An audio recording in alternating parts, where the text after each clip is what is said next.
जान है तो जहान है, शरीर तंदुरुस्त है तो वाकई लगता है कि सारा संसार जीवन का आनंद मानते हैं। जे किते बीमारियां ने जफान मारिया है तो यूं लगता कि सारा संसार सुता पिया बीमार है। इसे दे मद्देनजर प्रोग्राम दिलों की सांझ तकरीबन 20 वरे हो गए ने। सेहत संबंधी गलबात हर शनिवार नूं हुंदी है ते दुनिया भर दे विचों जिहड़े आला डॉक्टर ने वो लभ के उन्हां नाल सेहत संबंधी गलबात कीती जांदी है। जागरूकता साडे च आउंदी है ते अज भी इसे तरह मैं हाक मारी है। बड़े आला डॉक्टर ने भारत तो जिहड़े कि नेचुरोपैथी योगा ते उहदे नाल नाल हर तरह की मर्ज नूं बड़ी चंगी तरह समझते हैं। कई लोगों के दिमाग दे विच ये हुंदा है कि शायद जिहड़ा योगा है वो एक धर्म का नहीं। योगा असल दे विच बॉडी ते माइंड नूं कंसनट्रेट करन दे लई, एक सुर करन दे लई बहुत वधिया एक्सरसाइज की एक विधि है जिहदे नाल व्यक्ति तंदुरुस्त रहिंदा है। ते आओ फिर साडे मेहमान डॉक्टर सलिल माहेश्वरी उन्होंने हाक मारते हैं, उन्होंने गलबात करते हैं। डॉक्टर माहेश्वरी गुड मॉर्निंग, सत श्री अकाल, नमस्कार जी। गुड मॉर्निंग, सत श्री अकाल, नमस्कार जी। डॉक्टर साहब प्रोग्राम दे विच तुहाडा बहुत बहुत स्वागत है। आई होप हिंदी पंजाबी तुहानूं समझ आ रही है ना? हाँ समझ आ रही है पर बोल नहीं सकता मैं हिंदी। कोई बात नहीं, कोई बात नहीं। बस ये है कि समझ आनी चाहिए। आप बोल हिंदी में भी सकते हैं, थोड़ा बहुत इंग्लिश में भी बोल सकते हैं। थोड़ा सा डॉक्टर साहब तुसी अपने बारे दस्सिओ कि किन्ने चिर तो प्रैक्टिस कर रहे हो नेचुरोपैथी, योगा, बॉडी माइंड ते सोल दा कंबीनेशन किवें हुंदा है? अगला सवाल ये होएगा, थोड़ा जिहा अपने बारे। मैं राजस्थान जयपुर से हूँ और मैंने MBBS MD किया था और फिर राजस्थान सरकार की सेवा में as allopathic doctor child specialist के रूप में 23 साल अपनी सेवाएं दी हैं। फिर उसके बाद मैंने वॉलंटरी रिटायरमेंट लेकर अभी 2014 से बाबा रामदेव जी का प्राकृतिक चिकित्सालय योगग्राम हरिद्वार में वहां पर अपनी सेवाएं दे रहा था एज नेचुरोपैथिस्ट।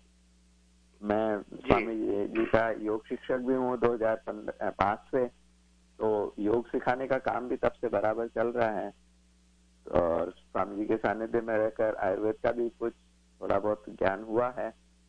तो मतलब सब तरह से उपचार की दृष्टि से एलोपैथिक, प्राकृतिक चिकित्सा, आयुर्वेद, योग और अध्यात्म, क्योंकि बहुत बड़ा कारण हमारी बीमारियों का है वो जिसे बोलते हैं साइकोसोमेटिक डिजीज, मनोदैहिक रोग। बीमारी मन में है, प्रकट शरीर में हो रही है, तो उसका भी क्योंकि अध्यात्म से जुड़ा हुआ हूँ इसलिए वो मनोदैहिक रोग ठीक करने की दृष्टि से भी उचित सलाह क्या दी जा सकती है वो देने का प्रयास करता हूँ। वाह जी वाह, बहुत खूब। डॉक्टर साहब से ਇਹਦਾ मतलब ਇਹ ਹੋਇਆ ਕਿ ਤੁਸੀਂ ਸਾਈਕੈਟ੍ਰਿਸਟ ਵੀ ਹੋਏ, ਚਾਈਲਡ ਸਪੈਸ਼ਲਿਸਟ ਵੀ ਹੋਏ, ਨੇਚਰੋਪੈਥ ਵੀ ਹੋਏ, ਯੋਗਾ ਦੇ ਡਾਕਟਰ ਵੀ ਹੋਏ, ਮਾਈਂਡ ਦੇ ਡਾਕਟਰ ਵੀ ਹੋਏ। ਹਰ ਪੁਆਇੰਟ ਆਫ ਵਿਊ ਦੇ ਨਾਲ ਤੁਸੀਂ यानी कि तुहाडे सामने जिहड़ा बैठा शख्स है उन्हें तंदुरुस्त करने का यत्न करते हो। Is that right? जी जी बिल्कुल। वाह, अच्छा डॉक्टर साहब थोड़ा जिहा आपां तुरीए। हाँ जी, जिहड़ी नेचुरोपैथी है, नेचुरोपैथी ते योगा दा आपस दे विच की सुमेल है, की कंबीनेशन है? What is the combination?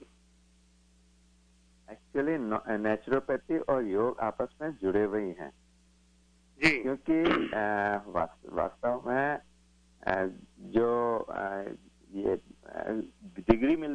Naturopathy की, उसकी डिग्री का नाम ही है BNYS, bachelor of naturopathy and yogic sciences. तो योग और नेचुरोपैथी क्योंकि ये एक दूसरे से जुड़े हुए हैं, तो उनको अलग नहीं किया जा सकता है। मतलब एक ही थैली के ये दो सिक्के हैं जो दोनों साथ साथ काम करते हैं। मतलब योग आप करेंगे तो अपने ओरिजिनल नेचर से जुड़ेंगे, और नेचुरोपैथी क्या है, अपनी मूल स्वभाव से, मूल प्रकृति से जुड़ना, और जुड़ने का नाम है योग। तो ये दोनों चीजें एक दूसरे से जुड़ी हुई। वाह जी वाह। ओके, ਜਿਹੜੀ ਸਭ ਤੋਂ ਵੱਡੀ ਪ੍ਰੋਬਲਮ ਹੈ ਡਾਕਟਰ ਸਾਹਿਬ, ਕਿਉਂਕਿ ਨੇਚਰੋਪੈਥੀ ਤੁਸੀਂ ਐਲੋਪੈਥੀ ਨਾਲ ਰਹਿ ਕੇ ਬਾਅਦ ਦੇ ਵਿੱਚ ਨੇਚਰੋਪੈਥੀ ਦੇ ਵਿੱਚ ਆਏ ਹੋ, ਮਾਈਂਡ ਦੀ ਕੰਸੰਟਰੇਸ਼ਨ ਇਹ ਬੜੀ ਵੱਡੀ ਮੁਸ਼ਕਲ ਹੈ। ਕਿਉਂਕਿ ਜਦੋਂ ਤੁਸੀਂ ਯੋਗਾ ਕਰਦੇ ਹੋ, ਯੋਗਾ ਕਰਨ ਲੱਗਿਆ ਜੇ ਤੁਹਾਡਾ ਮਾਈਂਡ ਕੰਸੰਟਰੇਟ ਨਹੀਂ ਹੈ ਤੇ ਬਾਡੀ ਕੰਸੰਟਰੇਟ ਨਹੀਂ ਹੋਏਗੀ। ਇਹਨੂੰ ਮਾਈਂਡ ਤੇ ਬਾਡੀ ਨੂੰ ਕੰਸੰਟਰੇਟ ਕਰਨ ਦੇ ਲਈ, ਸੁਮੇਲ ਬਣਾਉਣ ਦੇ ਲਈ ਕੀ करना पैना? देखिए, एक तो ये ध्यान रखिए, योग का अर्थ ही है जोड़ना, मन को जोड़ना है शरीर के साथ। और उसका अभ्यास तब होगा जब हम दिन भर के अपने कार्यकलापों में ध्यान रखेंगे। केवल 1 घंटे बैठकर हम सोचें कि मन को एक जगह स्थिर कर लें या कुछ कार्य कर लें, वो अभ्यास सतत होना चाहिए, एवरी टाइम। मतलब जो काम कर रहे हैं आप पूरे ध्यान पूर्वक करें तो वही योग हो जाएगा। कोई 1 घंटा बैठकर हमने आसन प्राणायाम कर लिया, इतना ही नहीं है योग। योग है कर्मसु कौशलम। भगवान श्री कृष्ण ने गीता में कहा है कर्म की कुशलता ही योग है। और कर्म में कुशलता कब आएगी? जब मन वर्तमान में होगा। मतलब जिस समय जो कार्य कर रहे हैं पूरे ध्यान के साथ करें, वही योग हो जाएगा। केवल थोड़ी देर बैठकर ध्यान करना ही योग नहीं है। 24 घंटे हम योग युक्त हो सकते हैं। ये भी हो सकता है कि आसन प्राणायाम कर रहे हैं, फिर भी अगर हमारा ध्यान कहीं और है तो फिर हम योग नहीं कर रहे हैं, वो सिर्फ फिजिकल एक्सरसाइज है। तो योग का जो मूल अर्थ है वो समझेंगे तो फिर कोई मुश्किल काम नहीं होगी। कि योग का अर्थ है मन को जो इधर उधर भटक रहा है उसको जोड़ना है। वास्तव में अंतिम लक्ष्य है उसका आत्म स्वरूप के साथ जोड़ना, अपने इनर सेल्फ के साथ जोड़ना, ओरिजिनल सेल्फ के साथ जोड़ना। लेकिन वो अभी थोड़ी दूर की कौड़ी है, तो जब तक वो नहीं समझ पाते हैं, कम से कम अभ्यास जो मन का भटकने का पड़ा हुआ है उसको बदलने के लिए पहले शरीर के साथ जोड़ें। मतलब जो कार्य कर रहे हैं पूरे ध्यान के साथ करें तो वो योग हो जाएगा। और उससे फिर हमारा कंसंट्रेशन बनेगा कि हम जो भी कार्य करेंगे पूरी एकाग्रता से कर पाएंगे। जो भटकने का स्वभाव है वो जैसे ही छूटेगा मन का, तो हम हर कार्य को एकाग्रता के साथ कर पाएंगे। और योग जब प्राणायाम कर रहे हैं, आसन कर रहे हैं, वो जब ध्यान पूर्वक करते हैं, मन को कहीं और भटकने नहीं देते हैं। और उसके लिए क्या करना होता है कि जब आप प्राणायाम कर रहे हो, मन भटक रहा है, तो उसके साथ हम जहां पर उसका असर होना है शरीर में, उस पर ध्यान केंद्रित करें। कि जैसे आप डायबिटीज है, प्रॉब्लम आपके लिवर में है, तो जब आप कपालभाति कर रहे हैं, ध्यान को केंद्रित करेंगे लिवर पे, मन की आंखों से पिक्चर बनाएंगे। केवल सोचने से हम भटक जाते हैं, लेकिन जब कोई पिक्चर बनाते हैं, जैसे हम सिनेमा हॉल में पिक्चर देखने जाते हैं, मशगूल हो जाते हैं, बाहर की दुनिया की पूरी बातें भूल जाते हैं, उस समय पूरी तरह उसमें खो जाते हैं। ऐसे ही दिमाग में जब उसकी पिक्चर बनाएंगे तो मन पूरी तरह से एकाग्र हो जाएगा। तो अपने लिवर पर कंसंट्रेट करके उसको विजुअलाइज करेंगे, मन की आंखों से देखेंगे कि लिवर बिल्कुल क्लीन हो गया है, वहां से सारा कचरा, सारी गंदगी दूर हो गई है, लिवर बिल्कुल नॉर्मल हो गया है। तो ये हमारा पूरा कंसंट्रेशन लिवर पे रहेगा। ये एकाग्रता का अभ्यास करने का तरीका है। सो एक्चुअली डॉक्टर साहब, ये डेडिकेशन एंड माइंड को कंसंट्रेट करना है, मेन मकसद आपका यही है। और उसमें विजुअलाइजेशन, जो अपने मन की आंखों से पिक्चर बनाते हैं, उससे ज्यादा कंसंट्रेट होता है। एक हम सिर्फ सोचें, लेकिन सोचने से मन, क्योंकि विचार जो चलते हैं ना, फिर वो इधर उधर भटकने की संभावना रहती है। लेकिन जब हम पिक्चर बनाते हैं दिमाग में, तो फिर हमारा मन इधर उधर भटकता नहीं, हम उस पिक्चर में खो जाते हैं, वहीं पर हमारा मन रहता है। ओके, नेचुरोपैथी में, because you work for allopathy too. What is the difference between naturopathy and allopathy? देखो, एलोपैथी इज सिम्प्टोमेटिक ट्रीटमेंट, मतलब जैसे उल्टी हो रही है तो उल्टी रोकने की दवा दे दी, दस्त हो रही है तो दस्त रोकने की दवा दे दी, बुखार हो रही है बुखार को दबाने की दवा दे दी। वो सिम्प्टोमेटिक ट्रीटमेंट है, अंदर से सिस्टम को ठीक नहीं करता है। जबकि नेचुरोपैथी जो है वो अंदर से सिस्टम को ठीक कर देती है कि भाई शरीर में गंदगी है, वो रोग का कारण है। अब हम उस गंदगी को जब तक दूर नहीं करेंगे, वो गंदगी जहां से निकल रही है उस रास्ते को दबाने की कोशिश करेंगे, तो वो सिम्टम्स तो थोड़े दिन के लिए दब जाएंगे, पर वो बीमारी तो अंदर ही पड़ी हुई है। तो एलोपैथी का जो सिद्धांत है, मतलब दवाई देना, मतलब दवाई का मतलब ही है दबाई, वो दबा देती है, ठीक नहीं करती है। जबकि नेचुरोपैथी क्या कर रही है, अंदर से उस गंदगी को निकाल कर बाहर कर देती है, सफाई कर देती है।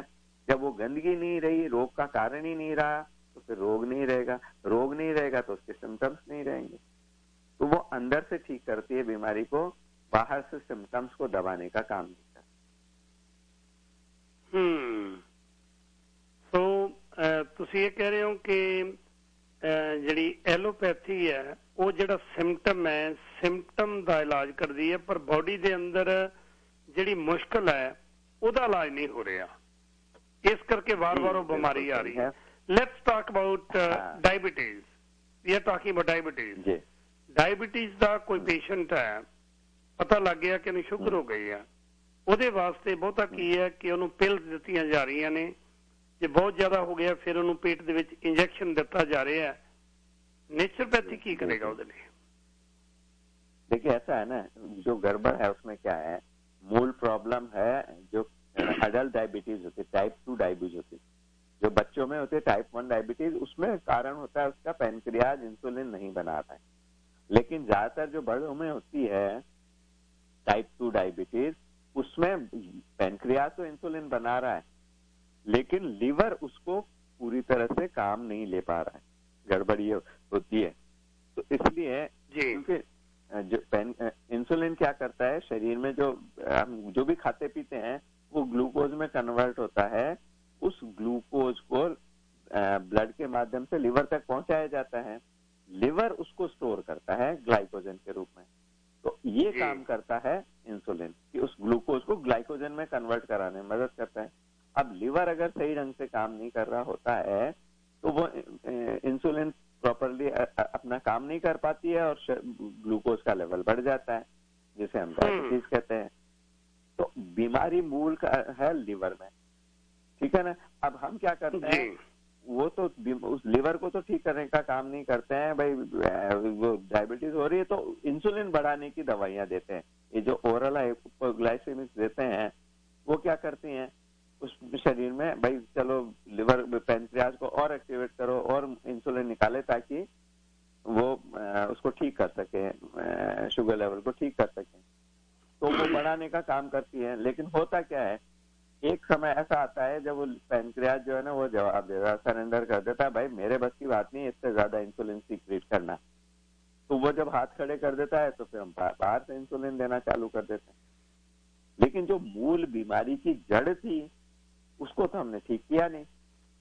अच्छा, फिर होता क्या है गड़बड़ कि जब अब ये दवाइयां देते हैं तो उनसे शुगर डाउन होता है, तो वो भाई ज्यादा डाउन ना हो जाए इसके लिए डॉक्टर सलाह देते हैं कि भाई इसको 2-2 घंटे से खिलाओ। अब जैसे ज्यादा खिलाते हैं शुगर लेवल बढ़ता है, फिर दवाइयां और बढ़ाते जाते हैं। तो मतलब वो कहता है ना, मर्ज बढ़ता गया ज्यों-ज्यों दवा की, वो वाली स्थिति हो जाती है। लेकिन नेचुरोपैथी में हम क्या करते हैं, पहले तो उसके डाइट कम करते हैं और उसके धीरे धीरे उसकी इंसुलिन को, उसकी दवाइयों को कम करते हैं। फिर जब पूरी तरह से दवाइयां बंद हो जाती है तो उसको लिवर को एक्टिवेट करने के लिए शरीर में कोई भी जो भी अंग में गड़बड़ हो रही है उसको ठीक करने के लिए बहुत बड़ा हथियार है प्राकृतिक चिकित्सा का उपवास, फास्टिंग।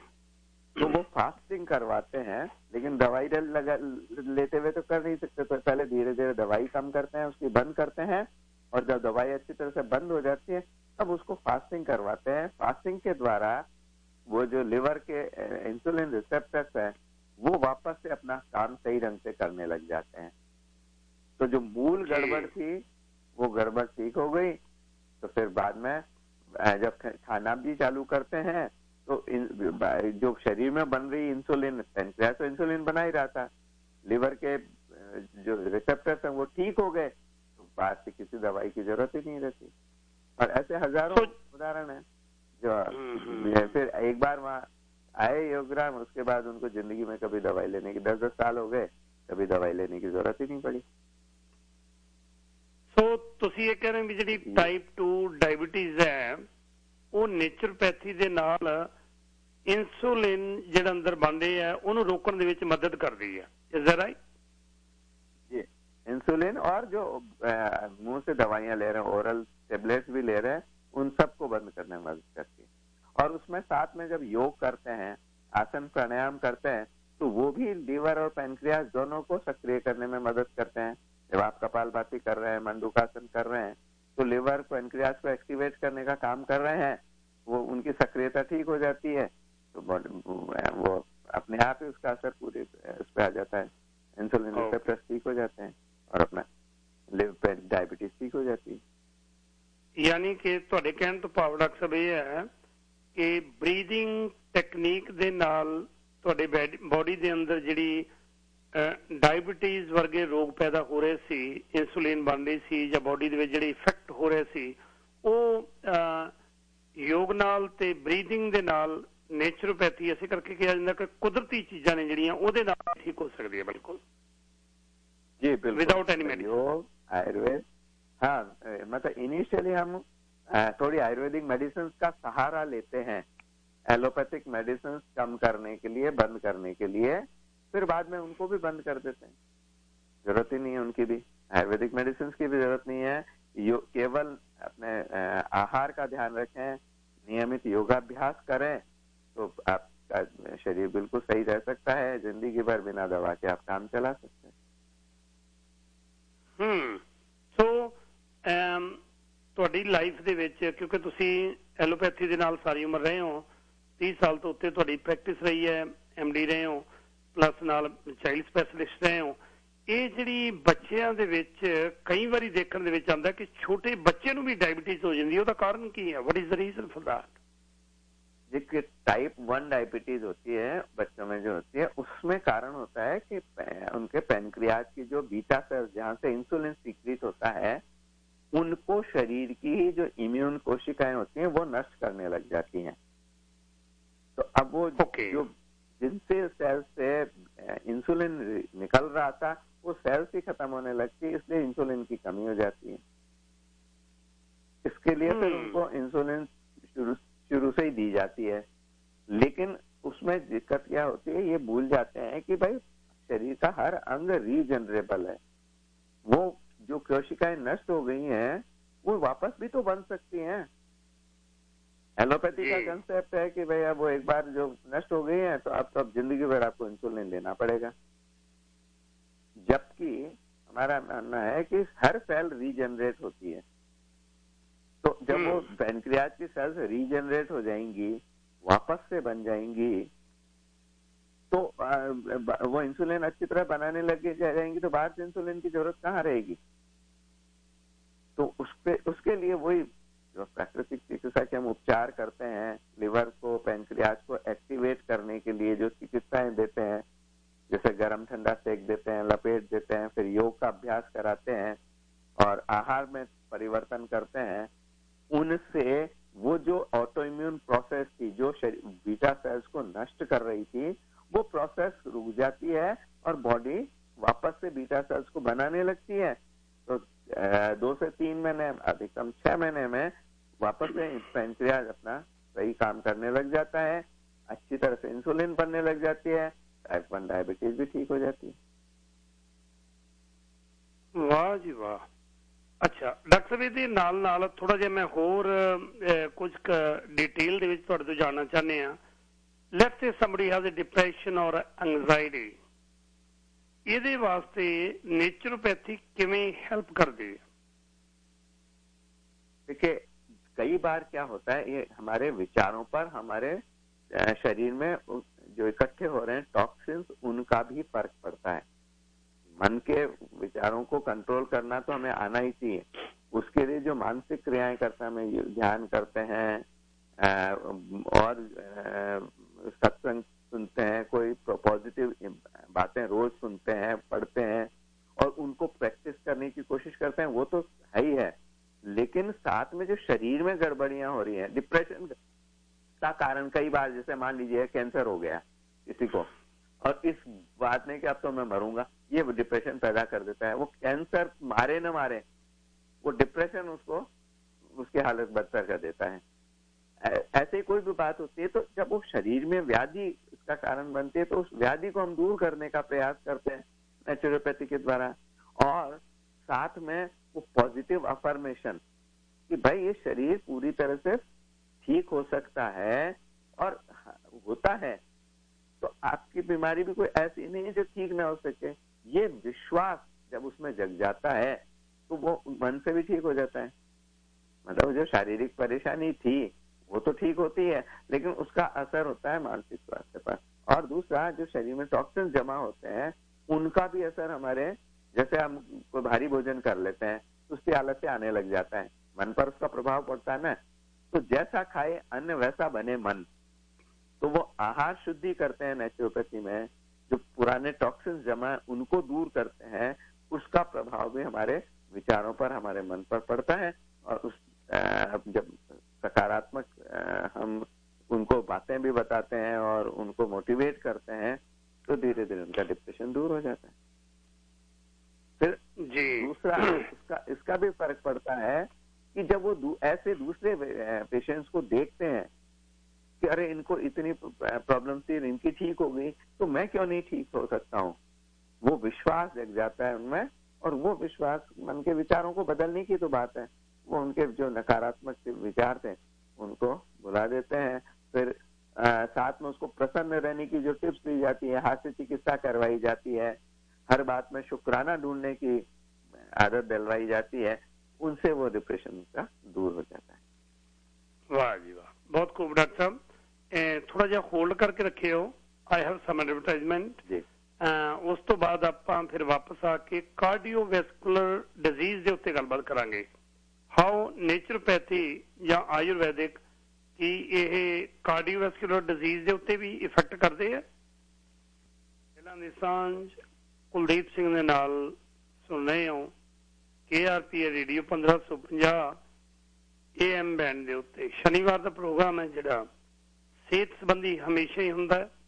ਅੱਜ ਵੀ ਇਸੇ ਤਰ੍ਹਾਂ ਸਿਹਤ ਨਾਲ ਕੰਸਰਨਡ ਬੜੇ ਆਲਾ ਡਾਕਟਰ ਜਿਹੜੇ ਕਿ ਬਕਾਇਦਾ ਚਾਈਲਡ ਸਪੈਸ਼ਲਿਸਟ ਵੀ ਨੇ, ਨੇਚਰੋਪੈਥੀ ਦੇ ਬੜੇ ਮਾਹਰ ਨੇ, ਯੋਗਾ ਦੇ ਬੜੇ ਐਕਸਪਰਟ ਨੇ, ਯਾਨੀ ਕਿ ਆਲ ਓਵਰ ਸਰਬਪੱਖੀ ਡਾਕਟਰ ਨੇ। ਕੁਦਰਤੀ ਤਰੀਕਿਆਂ ਨਾਲ, ਐਕਸਰਸਾਈਜ਼ ਦੇ ਨਾਲ, ਬਰੀਦਿੰਗ ਦੇ ਨਾਲ, ਮਾਈਂਡ ਦੀ ਕੰਸਨਟ੍ਰੇਸ਼ਨ ਦੇ ਨਾਲ ਕਿਵੇਂ ਵਿਅਕਤੀ ਰੋਗ ਮੁਕਤ ਹੋ ਸਕਦਾ ਹੈ, ਗੱਲ ਅੱਜ ਉਹਦੀ ਚੱਲ ਰਹੀ ਹੈ। ਡਾਕਟਰ ਸਾਹਿਬ, ਸਵਾਲ ਮੇਰਾ ਇਹ ਹੈ ਜੀ, ਕਾਰਡੀਓਵੈਸਕੂਲਰ ਡਿਜ਼ੀਜ਼, ਕਈ ਵਾਰ ਹਾਰਟ ਅਟੈਕ ਹੋ ਗਿਆ, ਹਾਰਟ ਅਟੈਕ ਦੇ ਵਾਸਤੇ ਨੇਚਰੋਪੈਥੀ ਕਿਵੇਂ ਕੰਮ ਕਰੇਗੀ? ਕਿਉਂਕਿ ਹਾਰਟ ਅਟੈਕ ਹੋ ਗਿਆ, ਕੋਈ ਆਪਸ਼ਨ ਨਹੀਂ ਕਿ ਉਹਨੂੰ ਸਟੈਂਟ ਪਾਉਣ ਤੋਂ ਇਲਾਵਾ, ਬਾਈਪਾਸ ਸਰਜਰੀ ਕਰਨ ਤੋਂ ਇਲਾਵਾ ਐਲੋਪੈਥੀ ਰਾਹੀਂ और कोई ऑप्शन नहीं। Is there any other option through naturopathy too? देखिए, जब एक्यूट अटैक हो रहा है उस समय तो एलोपैथी का सहारा लिया जाना आवश्यक है। इमरजेंसी के लिए एलोपैथी बहुत अच्छी है, उसका कोई विरोध नहीं है। लेकिन लॉन्ग टर्म में पूरी जिंदगी भर दवाइयां लेने के बजाय एक बार अटैक के लिए तुरंत इलाज के लिए हमने एलोपैथी का सहारा ले लिया, उसके बाद अपनी लाइफ स्टाइल को ठीक करने की तो बहुत जरूरत है ही, क्योंकि जो कारण है उसका निवारण करना जरूरी है। हाँ, पहले से हम ध्यान रखें तो ऐसी नौबत ही ना आए।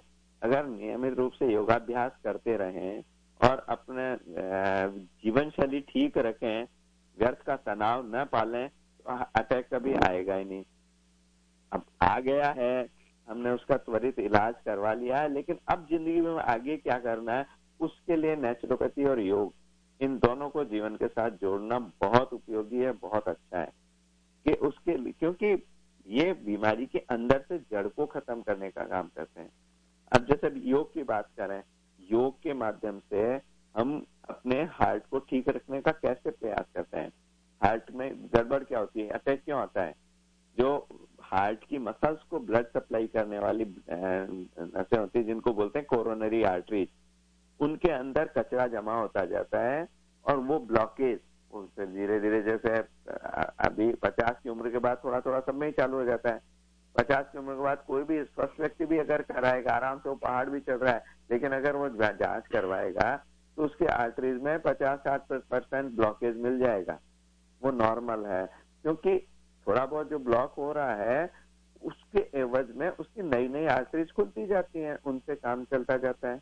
लेकिन जब वो ज्यादा हो जाता है, 90% हो गया, 100% हो गया, तो एकदम से जहां पर जब एकदम से वो ब्लॉकेज होता है, धीरे धीरे हो रहा हो तब तो नहीं होती दिक्कत। तब तो पहले सिम्टम्स आते हैं, उसमें दर्द होता है, एंजाइना जिसे बोलते हैं, फिर बाद में वो बढ़ता जाता है, फिर कभी अचानक आता है। लेकिन कभी अचानक से वो कोई खून का थक्का आ गया और वो ब्लॉक नस में से वो खून का थक्का उसने उस आर्टरी को पूरी तरह से ब्लॉक कर लिया, तो जिस हार्ट के जिस हिस्से को वो ब्लड सप्लाई कर रहा था, वो हिस्सा उसको खून नहीं मिलता है, ऑक्सीजन नहीं मिलती है, तो वो डेड हो जाता है, जिसको माइकार्डियल इन्फार्क्शन कहते हैं या हार्ट अटैक कहते हैं।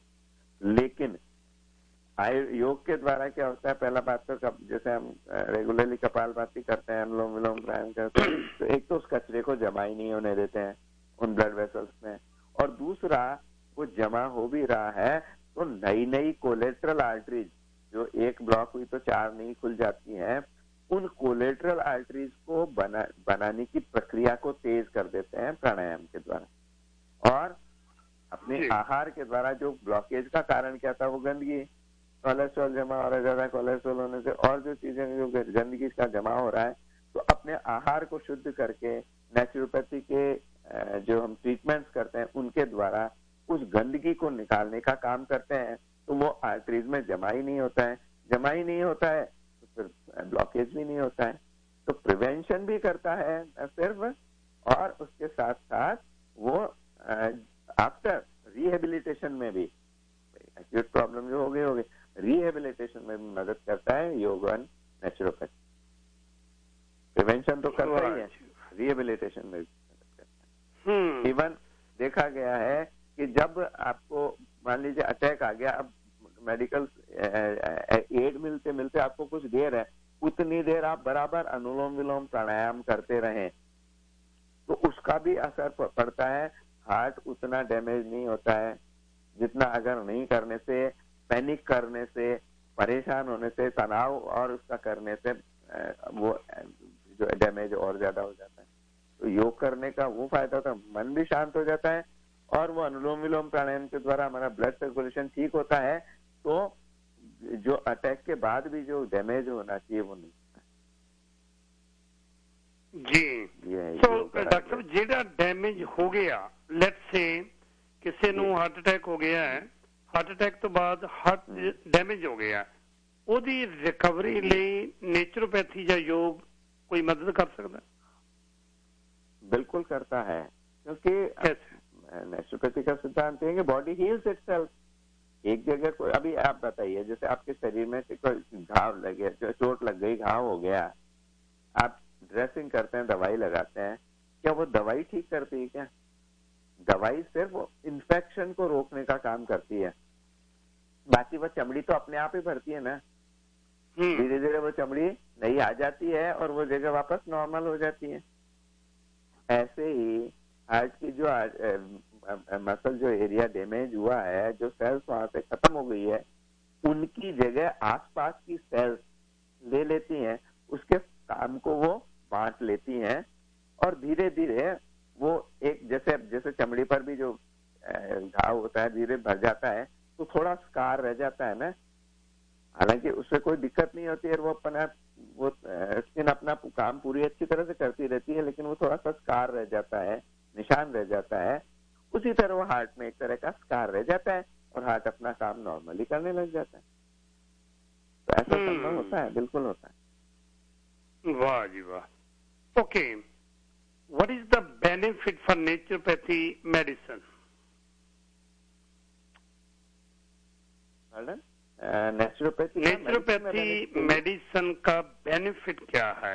How is it better than allopathy? पहली बात तो naturopathy is not medicine, naturopathy is medicine less therapy, medicine less therapy.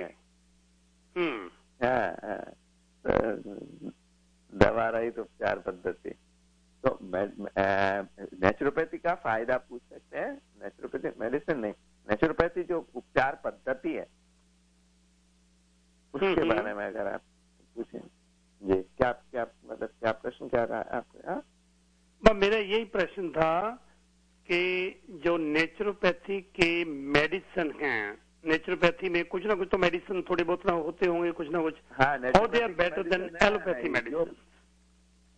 हाँ, तो नेचुरोपैथी के मेडिसिन कौन से हैं?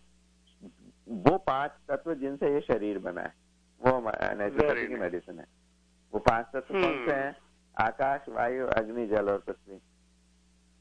इनसे हमारा शरीर बना है और ठीक भी इनसे। नेचुरोपैथी का सिद्धांत है इनसे बना है, इनसे ही ठीक होगा। तो जब हम इनका सही ढंग से सेवन करते हैं, नेचुरोपैथी हमें यही सिखाती है कि जो हमने अंदर भर रखा है, आकाश तत्व क्या है? खाली करना है। तो उपवास चिकित्सा जो है वो आकाश तत्व का रहता है, उसके द्वारा हम अंदर से अपने जो सारी गंदगियों को खाली करते हैं। ऐसे ही जल चिकित्सा है, पानी के प्रयोगों के द्वारा, वो पानी हमारी मेडिसिन है। तो पानी के अलग अलग तरह के प्रयोगों द्वारा, जैसे एनिमा लेते हैं, आंतों की सफाई हो जाती है, कुंजल करते हैं, ऊपर से आमाशय की, स्टोमक की सफाई हो जाती है, जल नेति करते हैं पानी से, तो वो नाक की और गले की, इनकी सफाई हो जाती है। ऐसे ही जो बाहर से हम स्टीम बाथ लेते हैं, हॉट फूड बाथ करते हैं, लपेट करते हैं, इन सब में वो जल चिकित्सा के प्रयोग, वो जल के द्वारा शरीर की गंदगी को निकालने का काम होता है। इसी तरह से मिट्टी चिकित्सा होती है, पृथ्वी तत्व चिकित्सा, मिट्टी के प्रयोग के द्वारा, मतलब ऐसे ऐसे नासूर जो ऑपरेशन कराने के बाद भी ठीक नहीं होते हैं, मिट्टी चिकित्सा से ठीक हो जाते हैं। फिस्टुला है, बिना ऑपरेशन के ऑपरेशन कराते हैं, 1.5 महीने तक परेशान होते हैं, बिना ऑपरेशन के मिट्टी चिकित्सा के द्वारा ठीक हो जाते हैं। तो वो मिट्टी हमारी मेडिसिन है। ऐसे ही हवा, प्राणायाम करते हैं, उस ऑक्सीजन ले रहे हैं अंदर, उस सांस के द्वारा, उसके द्वारा शरीर के एक बाहरमय कोष को ठीक करते हैं और उसका असर अन्नमय कोष पे होता है। अन्नमय कोष ठीक होता है तो जो प्राण वायु है वो हमारी मेडिसिन है। तो इन सब के द्वारा जो आंतरिक जो मेडिसिन है हमारी, उस शरीर की जो आंतरिक गतिविधि है, उन सब को ठीक करने का काम करते हैं और शरीर को पूरी तरह से स्वस्थ बनाने। जी, that was the reason doctor साहब I asked you that question, क्योंकि कई बार ऐसे लगता है कि एलोपैथी यूज करते हैं बहुत लोग, ਜਿਹੜੇ एलोपैथी यूज करते हैं, ਹੁੰਦਾ ਕੀ ਹੈ ਬਾਅਦ ਦੇ ਵਿੱਚ ਸਾਈਡ ਇਫੈਕਟ ਬੜੇ ਆ ਜਾਂਦੇ ਨੇ ਕਿ ਮੈਨੂੰ ਆ ਸਾਈਡ ਇਫੈਕਟ ਹੋ ਗਿਆ, ਮੈਂ ਅੱਜ ਦਵਾਈ ਲਈ, ਮੇਰੇ ਸਰੀਰ ਨੂੰ ਖੁਜਲੀ ਹੋ ਗਈ, मैं दवाई ਲਈ, मेरी बॉडी ਤੇ फलानी जगह स्वेलिंग हो गई। नेचुरोपैथी ना कोई साइड इफेक्ट है उनके? नहीं, देखिए ऐसा है, उसको सही ढंग से प्रयोग किया जाए कोई साइड इफेक्ट नहीं है नेचुरोपैथी का। लेकिन अब जैसे मान लीजिए स्टीम बात है, अब वो चिकित्सा है, अब आप उसको रोज लिए ही जाएं तो वो उचित नहीं। अब कुंजल करना है, वो चिकित्सा है, वो जीवन का हिस्सा नहीं है। मतलब हम ये समझे रोग को जड़ से खत्म करने का काम कर रही है नेचुरोपैथी, लेकिन वो चिकित्साओं को जीवन का हिस्सा नहीं बनाना है। अब जैसे कुंजल है, अब आप रोज करते जाएंगे तो शरीर में क्योंकि हाइड्रोक्लोरिक एसिड जो होता है पेट में, वो जरूरी होता है पाचन के लिए, ज्यादा हो जाता है, एसिडिटी हो जाती है, उसको खत्म करने के लिए हम कुंजल करते हैं। लेकिन अब आप रोज करें जाए तो जो नॉर्मल एसिड होना चाहिए था वो भी निकल जाएगा, शरीर में एसिड की कमी हो जाएगी, हाइपोक्लोराइड्रिया हो जाएगा, क्लोराइड की कमी हो जाएगी, तो वो साइड इफेक्ट हो गया। मतलब उसका अति कर ले हम प्रयोग, अति में तो है, अदरवाइज नेचुरोपैथी की कोई साइड इफेक्ट नहीं। अब मूर्खतापूर्ण ढंग से करें कि आपको गर्म पैर स्नान करना है, हॉट फूड बात करना है, पैरों को गर्म पानी में डालना है, और आपने अगर उबलते पानी में डाल लिया तो जल जाएगा आपका पैर, वो मूर्खतापूर्ण उसका उपयोग है। लेकिन अगर सही ढंग से उपयोग किया जाए तो कोई साइड इफेक्ट नहीं। ਜੀ ਡਾਕਟਰ ਸਾਹਿਬ ਬਹੁਤ ਵਧੀਆ ਤਰੀਕੇ ਨਾਲ ਤੁਸੀਂ ਸਮਝਾਉਣ ਦਾ ਐਕਸਪਲੇਨ ਕਰ ਰਹੇ ਹੋ, ਯਤਨ ਕਰ ਰਹੇ ਹੋ, ਤੁਹਾਡਾ ਤਹਿ ਦਿਲੋਂ ਧੰਨਵਾਦ। ਹੋਲਡ ਕਰਕੇ ਰੱਖਿਓ ਥੋੜਾ ਜਿਹਾ, ਅਗਲੀ ਗੱਲਬਾਤ ਕਰਨ ਤੋਂ ਬਾਅਦ ਕੁਝ ਕਾਲਰ ਤੁਹਾਡੇ ਨਾਲ ਗੱਲਬਾਤ ਕਰਨੀ ਚਾਹਣਗੇ। They have some question they would like to ask you. ਜੀ ਜੀ, ਮੈਂ ਬੇਨਤੀ ਕਰਾਂ ਸਾਰੇ ਕਾਲਰਾਂ ਨੂੰ, ਤੁਹਾਡੇ ਮਨ ਦੇ ਵਿੱਚ ਕੋਈ ਵੀ ਸਵਾਲ ਹੈ allopathy versus naturopathy, 18442471550 toll free number ਹੈ, 1-844-247-1550, 1-844-247-1550। ਡਾਕਟਰ ਸਾਹਿਬ ਮੇਰੇ ਨਾਲ ਰਹਿਣਗੇ ਥੋੜਾ ਚਿਰ ਤੇ ਤੁਹਾਡੇ ਸਵਾਲਾਂ ਦੇ ਜਵਾਬ ਦੇਣਗੇ। ਦਿਲਾਂ ਦੀ ਸਾਂਝ ਦੇ ਵਿੱਚ ਮੇਰੇ ਨਾਲ ਡਾਕਟਰ ਸਲੀਲ ਮਹੇਸ਼ਵਰੀ, ਜਿਹੜੇ ਤਕਰੀਬਨ 23 ਵਰੇ ਰਾਜਸਥਾਨ ਦੇ ਵਿੱਚ ਮੈਡੀਕਲ ਆਫੀਸਰ ਦੇ ਤੌਰ ਤੇ ਰਹੇ ਨੇ। ਇਹਨਾਂ ਨੇ ਜਿਹੜਾ SMS ਮੈਡੀਕਲ ਕਾਲਜ ਜੈਪੁਰ ਹੈ ਉੱਥੋਂ MBBS ਤੇ MD ਦੀ ਡਿਗਰੀ ਕੀਤੀ ਤੇ ਅੱਜ ਕੱਲ ਇਹ ਨੇਚਰੋਪੈਥੀ, ਯੋਗਾ ਤੇ ਸੈਲਫ ਹੀਲਿੰਗ ਇਹਦੇ ਉੱਤੇ ਵਿਸ਼ਵਾਸ ਰੱਖ ਰਹੇ ਨੇ, ਹਿਊਮਨ ਬੋਡੀ ਨੂੰ ਕਿਵੇਂ ਹੀਲ ਕਰਨਾ। ਤੁਹਾਡਾ ਕੋਈ ਵੀ ਸਵਾਲ 1-844-247-1550। ਪਹਿਲੇ ਕਾਲਰ ਨੇ ਸਾਡੇ ਸ਼ਾਇਦ ਡਾਕਟਰ ਪਰਮਜੀਤ ਸਿੰਘ ਸਿੱਧੂ ਜੀ। ਡਾਕਟਰ ਸਾਹਿਬ ਸਵਾਗਤ ਹੈ ਤੁਹਾਡਾ ਜੀ। ਜੀ ਸਰ, ਜੀ ਹੈਲੋ, ਹਾਂਜੀ ਸਰਦਾਰ ਪਰਮਜੀਤ ਸਿੰਘ ਜੀ, ਤੁਸੀਂ ਇਹ ਤੇ ਹੋ ਜੀ। ਸਰਦਾਰ ਪਰਮਜੀਤ ਸਿੰਘ ਜੀ।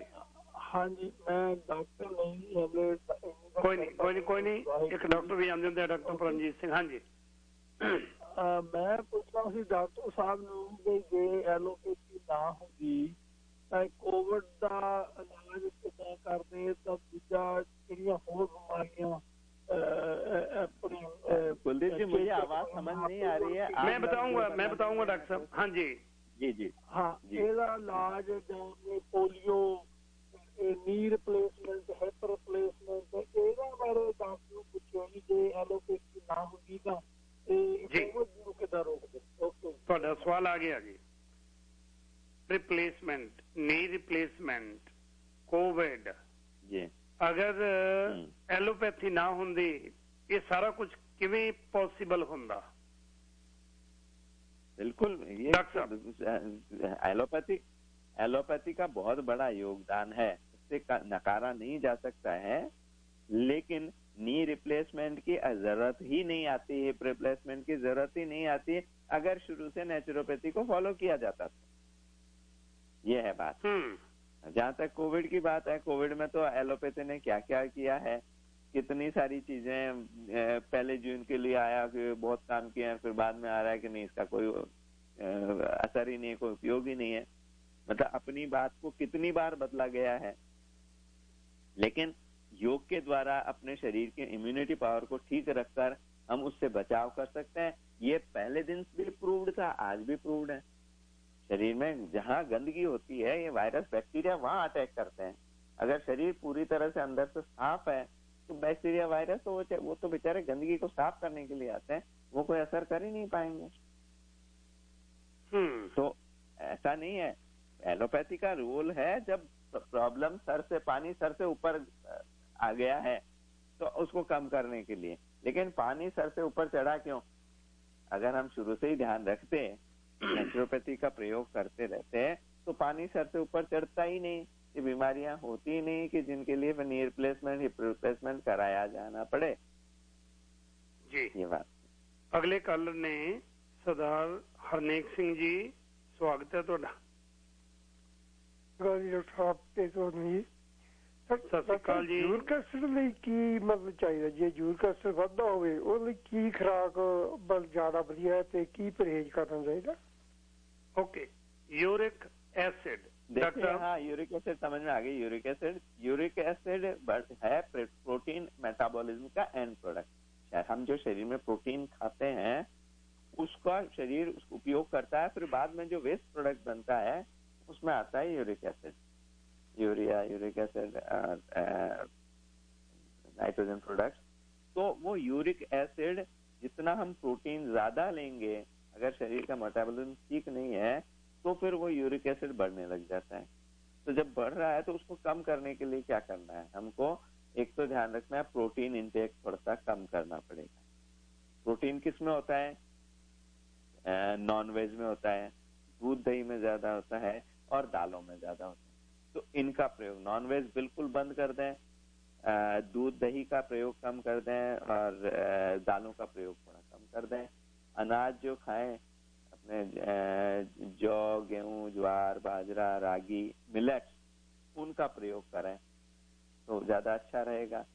और साथ में एल्कलाइन डाइट, एसिड है ना, उसको एसिड को न्यूट्रलाइज करने के लिए डाइट हमारी एल्कलाइन हो, तो उसमें कुछ चीजें विशेष रूप से असर ज्यादा करती हैं, जैसे पेठा, जो अपने जिससे आगरे का पेठा बनता है, वो आगरे का पेठा मीठा ही नहीं, जिस सब्जी से बनता है वो पेठा, उसका रस वो बहुत अच्छा रहता है, वो अच्छी अल्कलाइन डाइट है।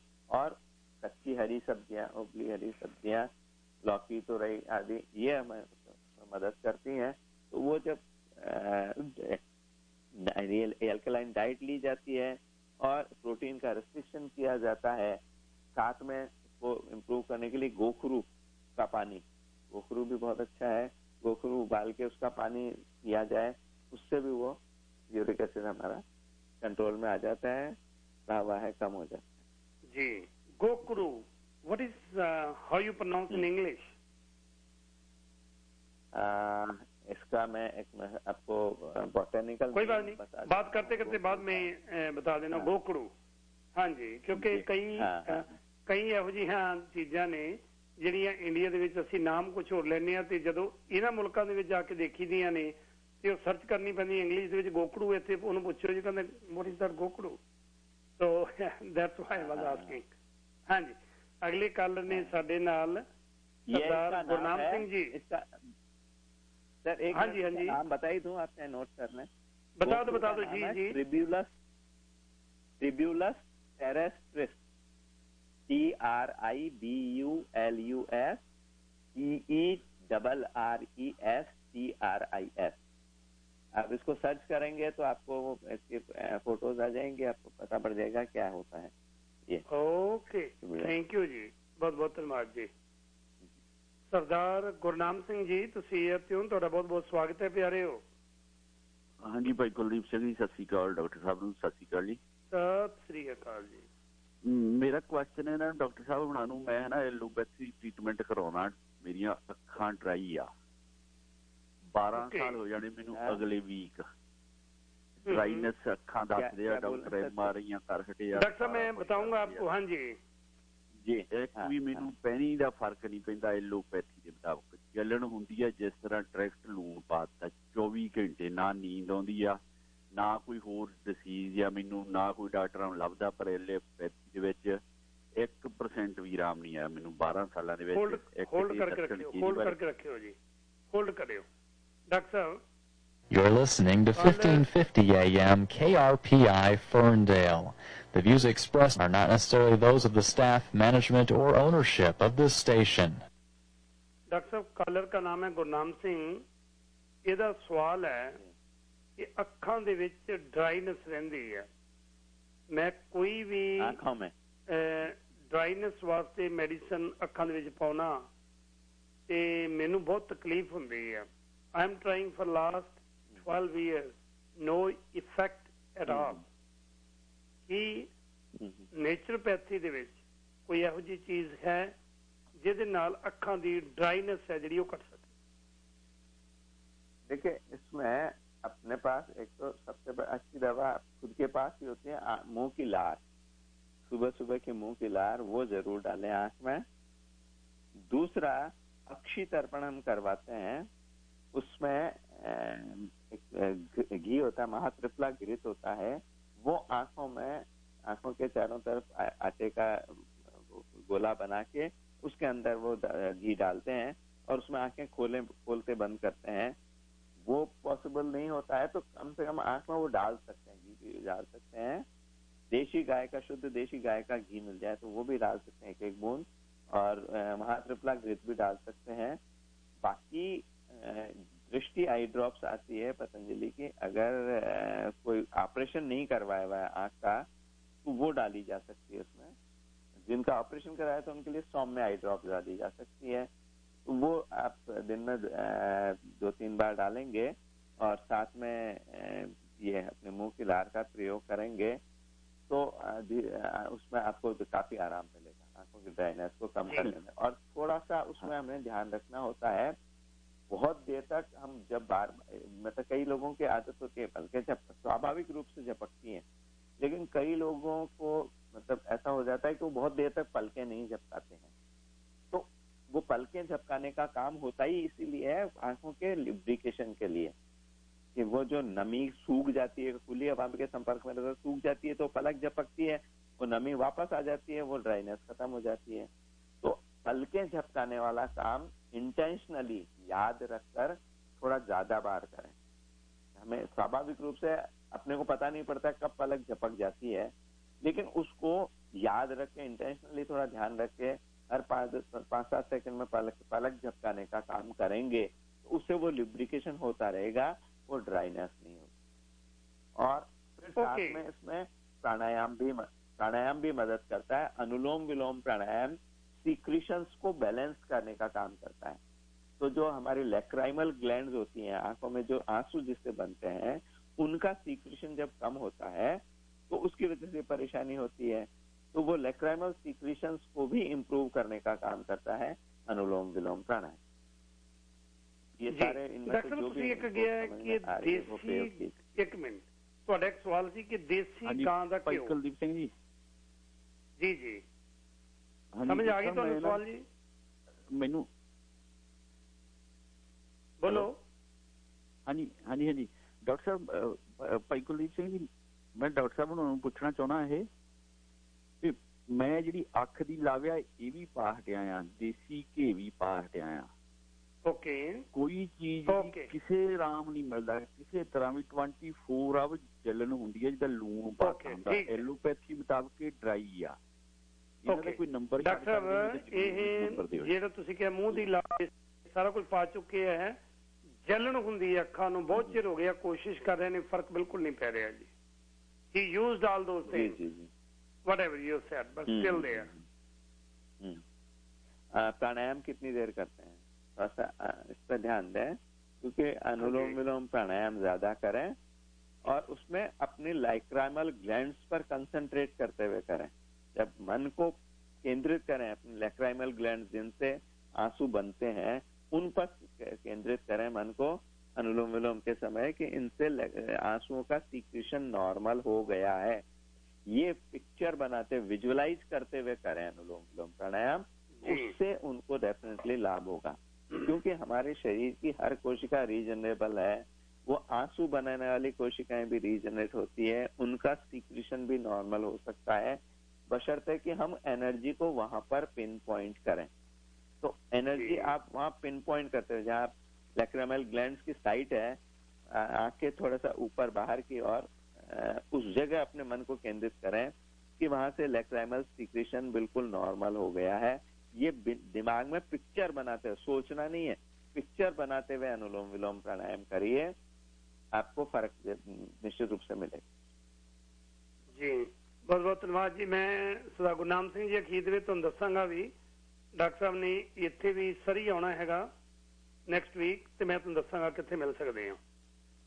सरदार हरमिंदर सिंह जी तुसीं इत्थे हो, तुहाडा बहुत बहुत स्वागत है जी।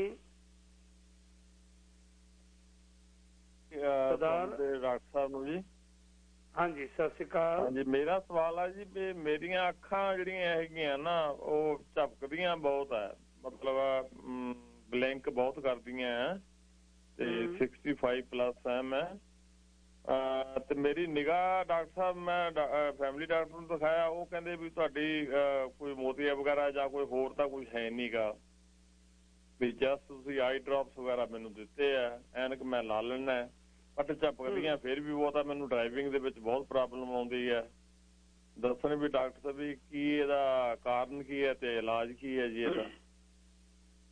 ਜੀ ਡਾਕਟਰ ਸਾਹਿਬ ਬਲਿੰਕਿੰਗ ਬਹੁਤ ਹੁੰਦੀ ਹੈ, ਆਈ ਬਲਿੰਕਿੰਗ ਟੂ ਮਚ, ਕੋਈ ਉਹਦੇ ਨਾਲ ਪ੍ਰੋਬਲਮ ਤਾਂ ਨਹੀਂ? He don't have any glaucoma. He's over 65 and he don't have any cataract. Everything is fine. हाँ, ये टिक हो जाती है। टिक बोलते हैं हमने, ऐसे इस तरह के शरीर के किसी भी अंग को मूव करने की हैबिट, एक आदत बन जाती है। टिक बोलते हैं, TIC टिक। तो वो टिक हो सकती है इनको, उसकी वजह से वो बार बार बंद करते हैं। मैंने देखे हैं योगा में आते हैं पेशेंट्स ऐसे जो उनको फिर थोड़ा सा ध्यान रखना पड़ता है कि भाई हम इस आदत को हमें बदलना है, तो उस पर से ध्यान हटाकर वो बार बार जब एक मन को कहीं केंद्रित करने की कोशिश करते हैं तो ये आदत कम हो जाती है और उनमें इम्प्रूवमेंट हो जाता है। तो उसके लिए त्राटक इसमें लाभ करेगा आपको। आप उगते सूरज का त्राटक कर सकते हैं, मतलब एक तक उसको देखना है बिना पलक झपकाए। वो जितना कोशिश करेंगे, अभी मान लीजिए 5 सेकंड ही कर पा रहे हैं, कल 6 सेकंड होगा, परसों 7 सेकंड होगा, धीरे धीरे बढ़कर जब त्राटक करते हैं तो 5 से 10 मिनट तक बिना पलक झपकाए एक तक देख रहने का अभ्यास हो जाता है। तो वो त्राटक आपको इसमें लाभ करेगा।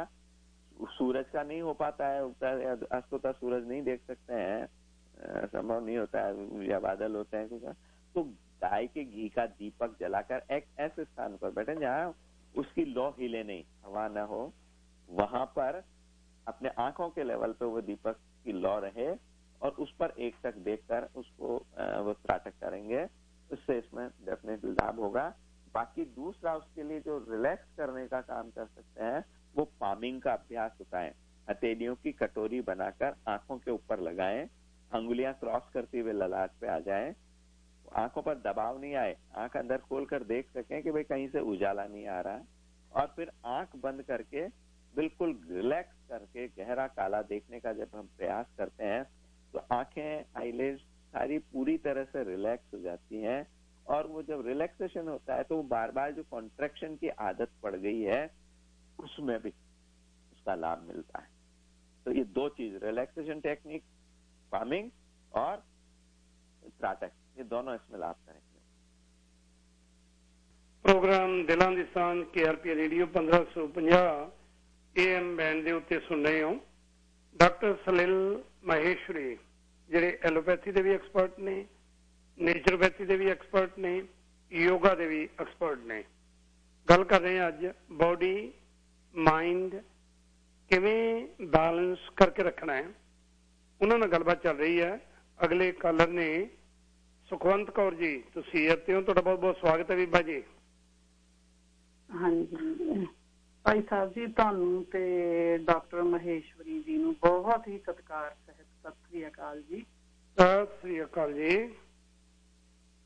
ਪਹਿਲੀ ਤੇ ਗੱਲ ਇਹ ਹੈ ਕਿ ਇਹੋ ਜਿਹੇ ਇਨਸਾਨ ਬਹੁਤ ਹੀ ਘੱਟ ਹੁੰਦੇ ਆ ਜਿਹੜੇ ਇਹ ਇੱਕ ਮਸੀਹਾ ਡਾਕਟਰ ਨੇ। ਦੇਖੋ, ਸੁਮੇਲ ਆਫ 3 ਪੈਥੀਜ਼, ਇੱਕ MD ਡਾਕਟਰ, ਨੈਚੁਰੋਪੈਥੀ ਪਲੱਸ ਯੋਗ, ਇੰਨਾ ਮਤਲਬ ਨੌਲੇਜ ਮਿਲ ਰਹੀ ਹੈ ਇਹਨਾਂ ਦੇ ਪ੍ਰੋਗਰਾਮ ਤੋਂ ਕਿ ਨਹੀਂ ਤਾਂ ਮੈਡੀਸਿਨ ਵਾਲੇ ਡਾਕਟਰ ਕਹਿੰਦੇ ਨਹੀਂ ਮੈਡੀਸਿਨ ਨਾਲ ਹੀ ਬੰਦਾ ਠੀਕ ਹੋ ਸਕਦਾ। ਦੇਖੋ ਇਹਨਾਂ ਦੀ ਸਟੱਡੀ, ਇਹਨਾਂ ਨੇ ਹਰ ਚੀਜ਼ ਅੱਛੀ ਜਿਹੜੀ ਉਹਦਾ ਸੁਮੇਲ ਕਰਕੇ ਇਹ ਮਾਨਵਤਾ ਦੀ ਸੇਵਾ ਕਰ ਰਹੇ ਹੈ। ਤੇ ਨੰਬਰ 2 ਤੇ ਮੈਂ ਡਾਕਟਰ ਜਿਹੜਾ ਤੁਸੀਂ ਕਹਿ ਰਹੇ ਸੀ ਨਾ ਗੋਖੜੂ, ਮੇਰੇ ਖਿਆਲ ਉਹ ਭਖੜੇ ਨੂੰ ਕਹਿੰਦੇ, ਜਿਹੜੀ ਆਪਾਂ ਪੰਜਾਬੀ ਭਖੜਾ। ਬਿਲਕੁਲ ਠੀਕ ਹੈ ਜੀ, ਮੈਨੂੰ ਹੋਰਾਂ ਦਾ ਵੀ ਕੁਝ ਦੱਸਣੇ ਆ ਗਿਆ ਭਖੜਾ। ਹਾਂਜੀ, ਪੰਜਾਬੀ ਚ ਭਖੜਾ ਕਹਿੰਦੇ ਆ। ਇੱਥੇ ਫਰੂਟੀਕਾਨਾ ਵਗੈਰਾ ਤੋਂ ਮਿਲ ਜਾਂਦਾ ਜੀ। ਹਾਂਜੀ ਹਾਂਜੀ, ਉਹ ਗਰਾਊਂਡਡ ਵੀ ਮਿਲ ਜਾਂਦਾ ਹੈ, ਉਹਨਾਂ ਨੇ ਪੈਕੇਟ ਬਣਾਏ ਹੋਏ। ਤੇ ਮੈਨੂੰ ਨਾ ਬਹੁਤ ਹੀ ਅੱਛਾ ਲੱਗ ਰਿਹਾ ਇਹ ਡਾਕਟਰ। ਮੈਨੂੰ ਤਾਂ ਨਾ ਮੈਂ ਤੁਹਾਨੂੰ ਦੱਸ ਨਹੀਂ ਸਕਦੀ ਕਿ ਕਿੰਨਾ ਇਹਨਾਂ ਕੋਲ ਨੌਲੇਜ ਮਿਲੀ ਹੈ, ਜਿਸ ਤਰ੍ਹਾਂ ਉਹ ਯੂਰਿਕ ਐਸਿਡ ਦੀ ਵੀ। ਤੇ ਦੂਸਰਾ ਮੈਂ ਨਾ ਕਹਿਣਾ ਸੀ, ਮੈਨੂੰ ਵੀ ਨਾ ਡਰਾਈ ਆਈਜ਼ ਦੀ ਪ੍ਰੋਬਲਮ ਰਹੀ ਹੈ ਤੇ ਮੈਂ ਡਾਕਟਰ ਸਾਹਿਬ ਨੂੰ ਪੁੱਛਣਾ ਸੀ। ਮੈਨੂੰ ਉਹਨਾਂ ਨੇ ਨਾ ਹੌਟ ਤੇ ਕੋਲਡ ਪਾਣੀ ਦੇ ਨਾ ਅਲਟਰਨੇਟਿਵਲੀ ਦਿਨ ਵਿੱਚ ਛਿੱਟੇ ਮਾਰਨੇ ਦੱਸੇ ਸੀ। ਇੱਥੇ ਗੋਰਾ ਡਾਕਟਰ ਸੀਗਾ ਤੇ ਮੈਨੂੰ ਉਹਦੇ ਨਾਲ ਕਾਫੀ ਫਾਇਦਾ ਹੋਇਆ। ਤੇ ਇਹ ਵੀ ਦੱਸ ਸਕਦੇ ਆ ਕਿ ਉਹ ਵੀ ਠੀਕ ਹੈ? ਓਕੇ, ਕਿਹੜੇ ਪਾਣੀ ਦਾ, ਠੰਡਾ ਤੇ ਫਿਰ ਤੱਤਾ, ਕਿਵੇਂ ਤੁਸੀਂ ਕਿਹਾ? ਮਤਲਬ ਕਲੀਅਰ ਕਰਿਓ ਇਹਨੂੰ। ਗਰਮ ਪਾਣੀ ਦੇ ਨਹੀਂ, ਦਿਨ ਦੇ ਵਿੱਚ ਕਦੀ ਗਰਮ ਪਾਣੀ ਨਾਲ ਛਿੱਟੇ ਮਾਰੋ, ਕਦੀ ਠੰਡੇ ਪਾਣੀ ਨਾਲ। ਫਿਰ ਜੇ ਠੰਡੇ ਪਾਣੀ ਨਾਲ ਮਾਰਿਆ 2-3 ਘੰਟੇ ਬਾਅਦ ਗਰਮ ਨਾਲ, ਫਿਰ ਗਰਮ ਤੋਂ ਬਾਅਦ ਮਤਲਬ ਨਿੱਘੇ ਕੋਸੇ ਨਾਲ। ਓਕੇ, ਪੁੱਛ ਲੈਣੇ ਆ ਜੀ, ਆਪਾਂ ਜ਼ਰੂਰ ਪੁੱਛਦੇ ਹਾਂ। ਡਾਕਟਰ ਸਾਹਿਬ, ਕੱਲ ਨੇ ਸਾਡੇ ਸਤਿਕਾਰਯੋਗ ਭੈਣ ਜੀ ਸੁਖਵੰਤ ਕੌਰ ਐਪਰੀਸ਼ੀਏਟ ਕਰ ਰਹੇ ਸੀ ਤੁਹਾਡੇ ਕੰਮ ਨੂੰ, ਤੇ ਉਹਨਾਂ ਨੇ ਕਿਹਾ ਵੀ ਅੱਖਾਂ ਵਾਸਤੇ ਮੈਨੂੰ ਕਿਸੇ ਨੇ ਕਿਹਾ ਸੀ ਵੀ ਕਦੇ ਥੋੜਾ ਚਿਰ ਠੰਡੇ ਪਾਣੀ ਨਾਲ, ਫਿਰ ਗਰਮ ਪਾਣੀ ਨਾਲ, ਕੋਸੇ ਪਾਣੀ ਨਾਲ, ਠੰਡੇ ਪਾਣੀ ਨਾਲ, ਫਿਰ ਕੋਸੇ ਪਾਣੀ ਨਾਲ ਛਿੱਟੇ ਮਾਰਨ ਨਾਲ ਅੱਖਾਂ ਦੇ ਉੱਤੇ ਕੋਈ ਇਫੈक्ट ਪੈਂਦਾ है जी? देखिए, ज्यादा गर्म पानी नहीं उपयोग करना है, कोसा पानी, गुनगुना पानी, बॉडी टेम्परेचर, हाँ उससे उसमें कोई दिक्कत नहीं, वो कर सकते हैं। लेकिन ड्राइनेस दूर करने की दृष्टि वो टेम्परेरी उस समय आपको गीलापन दे देगा, बट अपन जैसे चमड़ी को भी अगर बार बार धोते रहेंगे तो खुश्की आ जाती है ना, तो ठीक है अंदर की गंदगी निकालने के लिए सफाई की जरूरत होती है, लेकिन बार बार धोने से वो ड्राइनेस दूर नहीं होगी।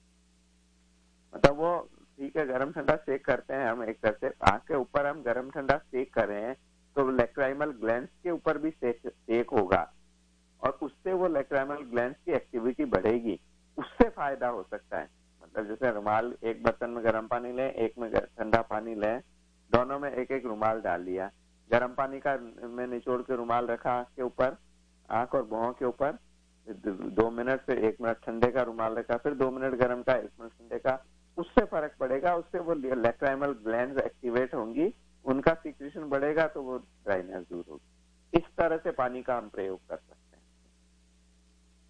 बहुत धन्यवाद जी धोने के। एक वो इसका जो अंग्रेजी नाम है ना गोकुल का, पंक्चर वाइन है, पंक्चर वाइन, पंक्चर वाइन, हाँ वाह जी वाह, PUNCTUREVINE, पंक्चर वाइन। डॉक्टर साहब नाल दी नाल खोज भी करते रहते, रिसर्च करते रहते हैं। अगले कल ने रघबीर सिंह जी, ਤੁਸੀਂ ਇੱਥੇ ਹੋ, ਬਹੁਤ ਬਹੁਤ ਸਵਾਗਤ ਹੈ ਰਘਬੀਰ ਸਿੰਘ। ਸਤਿ ਸ੍ਰੀ ਅਕਾਲ ਜੀ ਡਾਕਟਰ ਸਾਹਿਬ ਨੂੰ ਤੇ ਤੁਹਾਨੂੰ ਕੁਲਦੀਪ ਸਿੰਘ ਜੀ। ਸਤਿ ਸ੍ਰੀ ਅਕਾਲ। ਮੈਨੂੰ ਮੇਰੇ 2 ਸਵਾਲ ਆ ਜੀ ਡਾਕਟਰ ਸਾਹਿਬ ਨੂੰ ਜੀ। ਪਹਿਲਾ ਸਵਾਲ ਤਾਂ ਹੈਗਾ ਮੇਰਾ ਵੀ ਸਾਡੇ ਬੱਚੇ ਨੂੰ ਹੈਗੀ ਆ celiac disease. Celiac disease, okay. ਹਾਂਜੀ, ਵੀ ਇਹਦਾ ਕੋਈ ਇਲਾਜ ਹੈ? ਤੇ ਦੂਸਰਾ ਮੇਰਾ ਸਵਾਲ ਹੈਗਾ ਜੀ, ਮੇਰੇ ਆਪ ਦੇ ਲਈ ਮੇਰੀ 70 ਸਾਲ ਦੀ ਉਮਰ ਆ ਤੇ ਮੇਰਾ ਰੀੜ੍ਹ ਦੀ ਹੱਡੀ ਦਾ ਆਪਰੇਸ਼ਨ ਵੀ ਹੋਇਆ ਸੀਗਾ, ਆਪਣੇ ਇੱਥੇ ਡਾਕਟਰ ਨੇ ਕੀਤਾ ਸੀ ਰਾਇਲ ਕੋਲੰਬੀਆ ਹਸਪੀਟਲ ਦੇ ਵਿੱਚ, ਤੇ ਉਹਦੇ ਨਾਲ ਮੇਰੇ ਇੱਕ ਤਾਂ ਪੈਰ ਮੱਚਣ ਲੱਗ ਗਏ ਤੇ ਇੱਕ ਮੇਰੀ ਲੱਤ ਦੇ ਵਿੱਚ ਉਹਦੇ ਨਾਲ ਨੁਕਸ ਪੈ ਗਿਆ। ਡਾਕਟਰ ਸਾਹਿਬ ਤਾਂ ਇੱਥੇ ਕੁਛ ਨਹੀਂ ਕਰਦੇ, ਇੰਡੀਆ ਮੈਂ ਪਤਾ ਕੀਤਾ ਸੀ, ਉਹ ਕਹਿੰਦੇ ਵੀ ਇਹਦਾ ਆਪਰੇਸ਼ਨ ਦੁਬਾਰੇ ਕਰਨਾ ਪਊ, ਕੀ ਇਹਦਾ ਕੋਈ ਹੱਲ ਹੈ ਜੀ? ਇੱਕ ਮਿੰਟ, ਇੱਕ ਆਧਾ ਆਪਰੇਸ਼ਨ ਸੀ ਤੁਹਾਡਾ? मेरा रीढ़ की हड्डी मण के पहला प्रश्न सीलियक डिजीज वाला, वो तो मुझे समझ में आ गया। सीलियक डिजीज के लिए उम्र कितनी है उसकी? बच्चे की उम्र कितनी है? ਉਹਦੀ 9 ਸਾਲ ਆ ਜੀ। ਉਹਨਾਂ ਦੀ 9 ਸਾਲ ਹੈ, ਇਹਨਾਂ ਦੀ 70 ਈਅਰ ਹੈ। ਰੀੜ ਦੀ ਹੱਡੀ ਦਾ ਆਪਰੇਸ਼ਨ ਕੀਤਾ ਸੀ ਡਾਕਟਰ ਸਾਹਿਬ ਤੇ ਉਹ ਸਕਸੈਸਫੁਲ ਨਹੀਂ ਰਿਹਾ। Is there any way that could be fixed in India if it's not there? नहीं, अभी रीढ़ की हड्डी में दिक्कत क्या हो रही है इनको? ਰਘਬੀਰ ਸਿੰਘ ਜੀ, ਪ੍ਰੋਬਲਮ ਕੀ ਆ ਰਹੀ ਹੈ ਰੀੜ ਦੀ ਹੱਡੀ 'ਚ ਹੁਣ?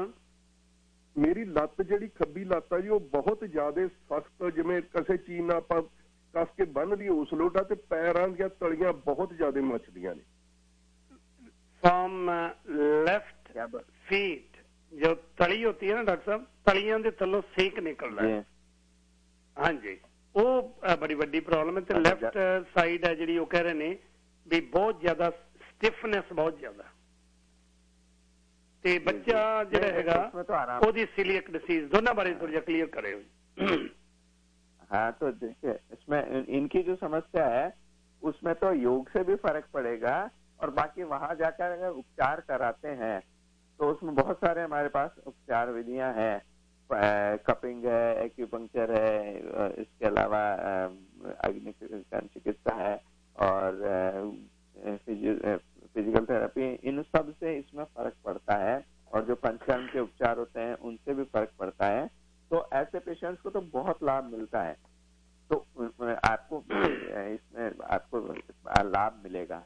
जहाँ तक सीलियक डिजीज की बात है, उसमें थोड़ा सा समय लगता है, लेकिन उसमें उसका भी उपचार होता है और बहुत सारे सीलियक डिजीज वाले पेशेंट भी ठीक होते हैं, पर उसमें धैर्य रखना होता है। कुछ 7 दिन 10 दिन 15 दिन में उसका इलाज नहीं होने वाला है, क्योंकि ये प्रॉब्लम उसकी एक तरह से जन्म से ही है। वो ठीक है, ऑटोइम्यून प्रोसेस वो धीरे धीरे बढ़ता जा रहा है, लेकिन प्रॉब्लम उसकी बेसिकली जन्म से ही है। तो उसमें थोड़ा सा ठीक होने में समय ज्यादा लगेगा, उसकी पूरी तरह से वो इंटेस्टाइन्स को रीजनरेट होने में समय ज्यादा लगेगा। तो उसके लिए भर्ती कराना पड़ेगा, क्योंकि घर पर रहकर हम वो सारी चीजें नहीं कर पाएंगे जो इसमें। 1 मिनट, भर्ती कराना पड़ेगा इसमें, मतलब वहां पर जैसे ये खुद के इलाज के लिए जाएंगे तो बच्चे को भी लेकर जाएंगे, तो अच्छा रहेगा। घर पर बैठकर केवल अब मैं आपको एडवाइस दे दूं और उसके हिसाब से आप कर लें, तो उसमें थोड़ा सा संभावना कम है कि वो ठीक हो पाए। नेचुरोपैथी के ट्रीटमेंट सेंटर में भर्ती कराना पड़ेगा, उसके लिए थोड़े दिन 3 हफ्ता से 4 हफ्ता तक। तो डॉक्टर जी कपिंग ਤੇ acupuncture ਤੇ ਇੱਥੇ ਵੀ ਹੈ, they can fix it too with the acupuncture and cupping. We have a wonderful treatment here for the cupping and acupuncture. कमर वाली समस्या उसमें लाभ मिलेगा इनको उनसे। Okay, thank you.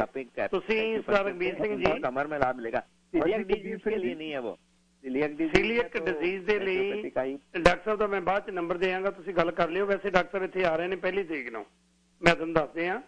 ਤੁਸੀਂ ਆਕੂਪੈਂਚਰ ਵਾਸਤੇ ਬੜੇ ਆਲਾ ਡਾਕਟਰ ਨੇ ਆਪਣੀ ਕਮਿਊਨਿਟੀ ਦੇ ਉੱਤੇ, ਡਾਕਟਰ ਸਰਜੀਤ ਕੌਰ ਰਮਾਣਾ। ਮੈਨੂੰ ਬਾਅਦ ਫੋਨ ਕਰ ਲਿਓ, ਮੈਂ ਤੁਹਾਨੂੰ ਨੰਬਰ ਦੇਵਾਂਗਾ, ਉਹਨਾਂ ਨੂੰ ਮਿਲ ਲਿਓ। ਤੇ ਕਈ ਵਾਰੀ ਉਹਦੇ ਨਾਲ ਬੜਾ ਇਫੈਕਟ ਪੈਂਦਾ ਜੀ।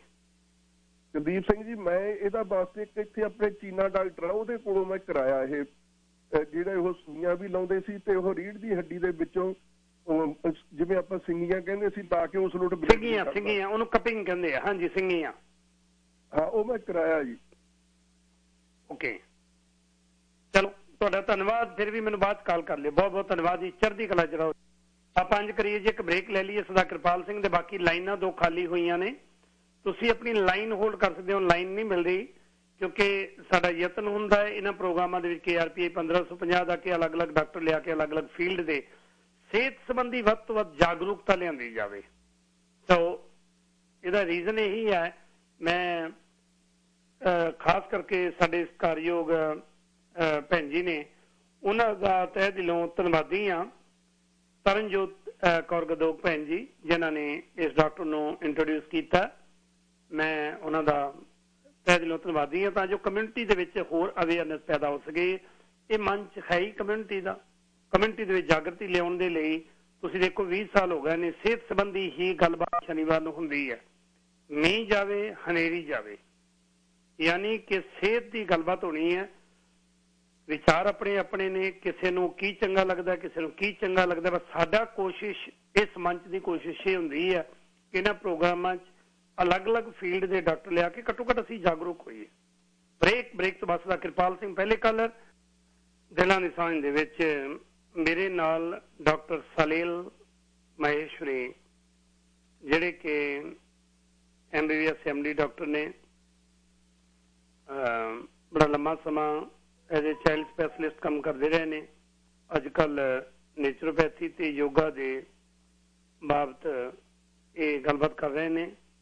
ਤੁਹਾਡੀਆਂ ਕਾਲਸ 18442471550।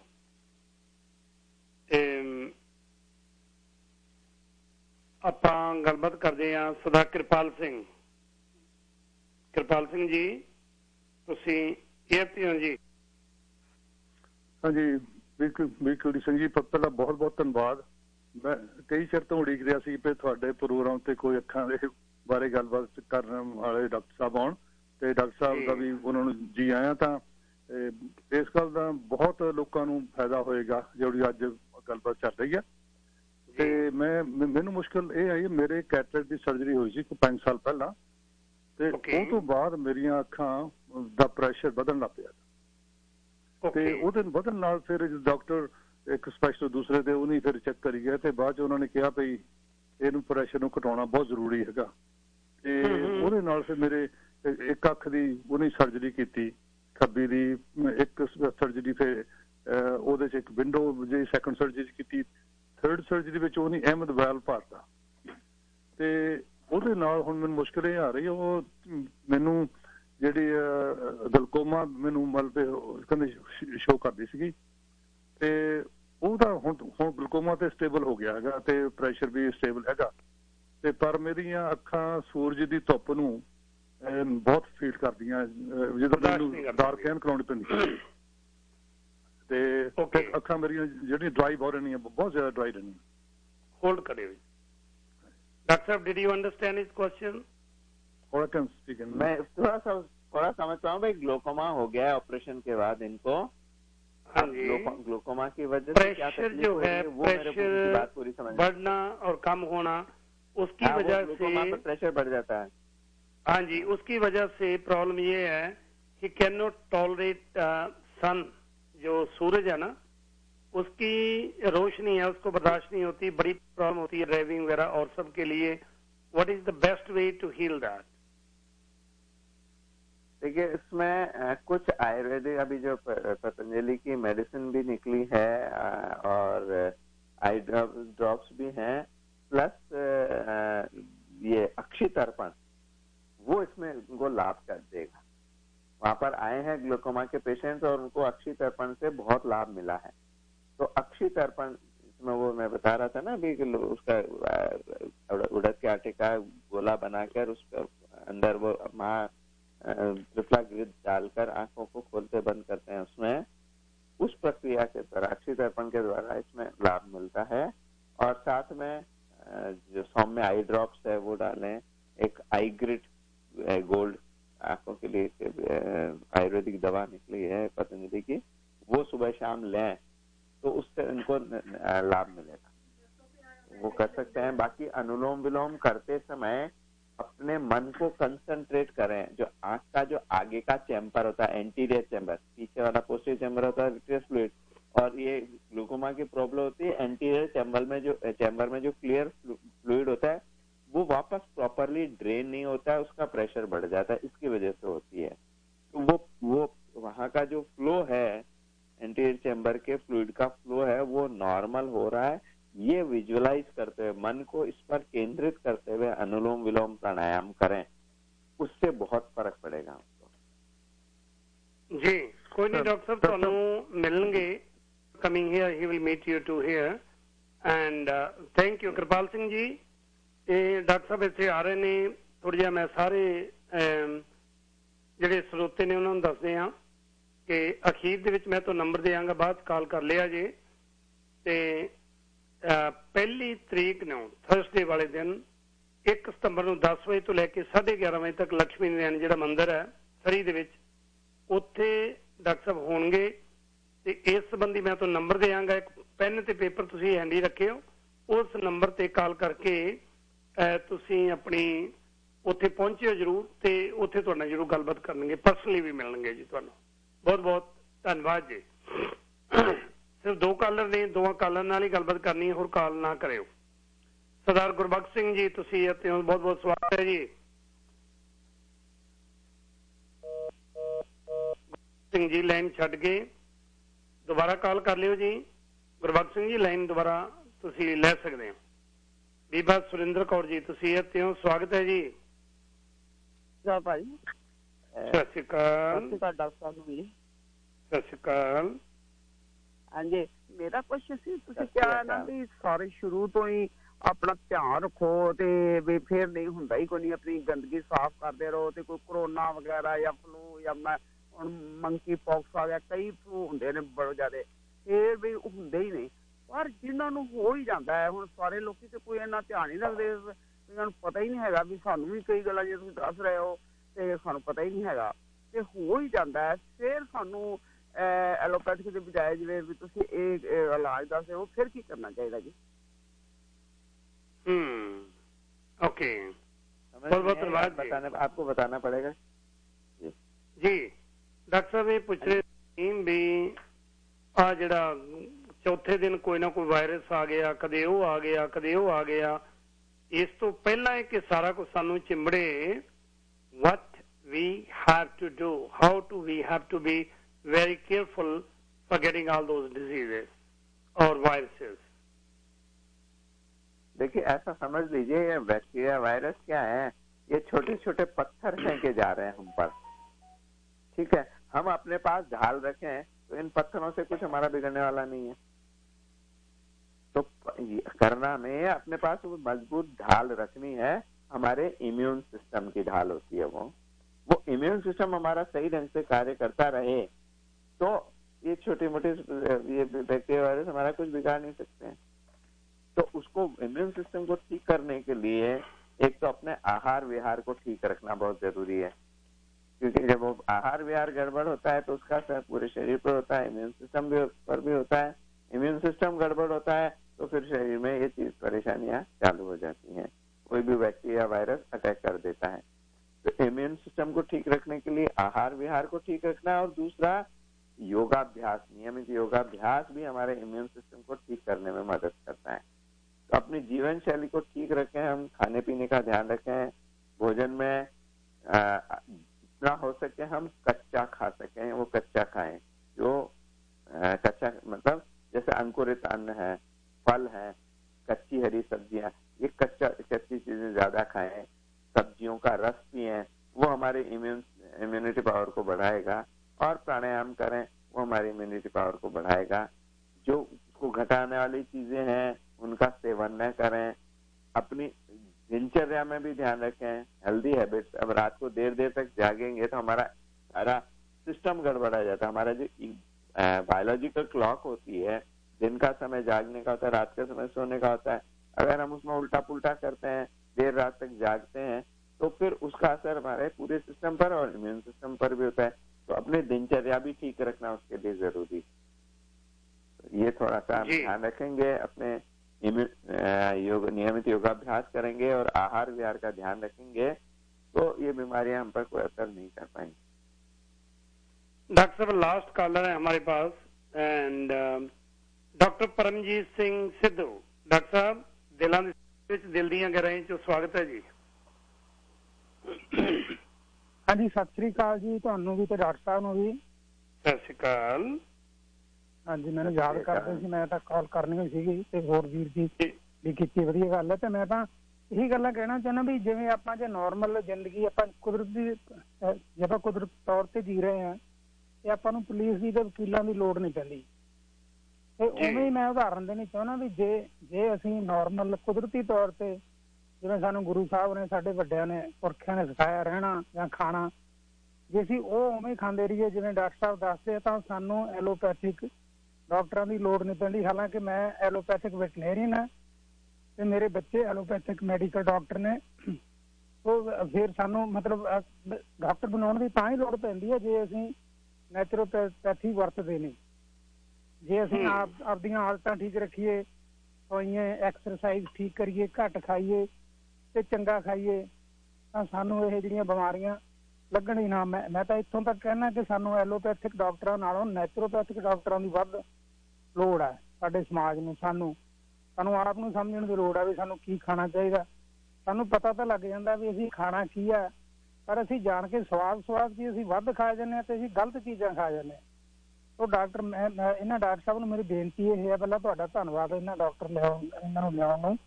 ਹੋਰ ਵੀ ਸਾਡੇ ਕੋਲ ਡਾਕਟਰ ਸਾਹਿਬ ਹੈ ਕਿ ਮੈਂ ਤੁਹਾਨੂੰ ਦੱਸੂਗਾ ਫਿਰ ਕਿਤੇ ਵੀ ਦੱਸੋ। ਇੱਕ ਤਾਂ ਵੀ ਸਾਨੂੰ ਜਿਹੜੀ ਹੈ ਸ਼ੂਗਰ ਤੇ ਡਾਇਬਟੀਜ਼ ਤੇ ਹਾਰਟ ਡਿਜ਼ੀਜ਼ ਤੇ ਸਾਡੀ ਜਿਹੜੀ ਗੋਗੜ ਆ ਉਹ ਵਧੇ ਹੀ ਨਾ, ਸਾਨੂੰ ਗੋਡਿਆਂ ਦੀਆਂ ਬਿਮਾਰੀਆਂ ਹੋਣ ਹੀ ਨਾ, ਜਾਂ ਸਾਨੂੰ ਹੋਰ ਇਹੋ ਜਿਹੀਆਂ ਬਿਮਾਰੀਆਂ ਹੋਣ ਹੀ ਨਾ। ਉਹਦੇ ਵਾਸਤੇ ਕੋਈ ਸੁਝਾਅ ਦੇ ਕੇ ਜਾਇਓ ਇਹ ਤਾਂ ਕਿ ਸਾਨੂੰ ਜਿਹੜਾ ਉਸ ਪਾਸੇ, ਹਾਲਾਂਕਿ ਜਿਹੜੇ ਐਲੋਪੈਥੀ ਦੇ ਸਾਈਡ ਇਫੈਕਟ ਬਹੁਤ ਜ਼ਿਆਦਾ ਨੇ ਮੈਨੂੰ ਪਤਾ, ਸੋ ਇਸ ਕਰਕੇ ਇਹਨਾਂ ਮਾੜਾ ਜ਼ਰੂਰ ਦੱਸੋ ਵੀ ਖਾਸ ਤੌਰ ਤੇ ਸਾਡੀ ਜਿਹੜੀ ਕਮਿਊਨਿਟੀ ਹੈ ਨਾ, ਅਸੀਂ ਆ ਪੰਜਾਬੀ ਆ, ਮੈਨੂੰ ਪਤਾ ਵੀ ਰਾਜਸਥਾਨ ਚ ਉਨੀ ਹਾਰਟ ਡਿਜ਼ੀਜ਼ ਨਹੀਂ ਹੋਣੀ, ਸ਼ੂਗਰ ਨਹੀਂ ਹੋਣੀ ਜਿੰਨੀ ਪੰਜਾਬ ਵਿੱਚ ਹੈ।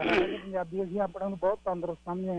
ਇਹਦੇ ਬਾਰੇ ਡਾਕਟਰ ਸਾਹਿਬ ਜ਼ਰੂਰ ਦੱਸਣਗੇ। ਧੰਨਵਾਦ ਡਾਕਟਰ ਸਾਹਿਬ। ਮੇਰਾ ਖਿਆਲ ਹੈ ਸ਼ਾਇਦ ਕਿਉਂਕਿ ਸਾਡੀ ਕਮਿਊਨਿਟੀ ਦੇ ਵੈਲ ਨੋਨ ਵੈਟਨੇਰੀਅਨ ਨੇ ਇੱਥੇ, ਇਹਦਾ ਕੁਐਸਚਨ ਇਹ ਸੀ ਕਿ ਸਾਡੇ ਲੋਕਾਂ ਦੇ ਜ਼ਿਆਦਾਤਰ ਟੰਮੀ ਬਹੁਤ ਵੱਧ ਜਾਂਦੀ ਹੈ, ਗੋਗੜ ਗੋਗੜ, ਉਹਦੇ ਲਈ ਬਚਣ ਲਈ ਕੀ ਕੀਤਾ ਜਾਵੇ? क्या समझ नहीं आया, क्या कह रहे हैं? जो ये अभी जो कॉलर थे, he is a veterinarian, well known doctor है इधर के।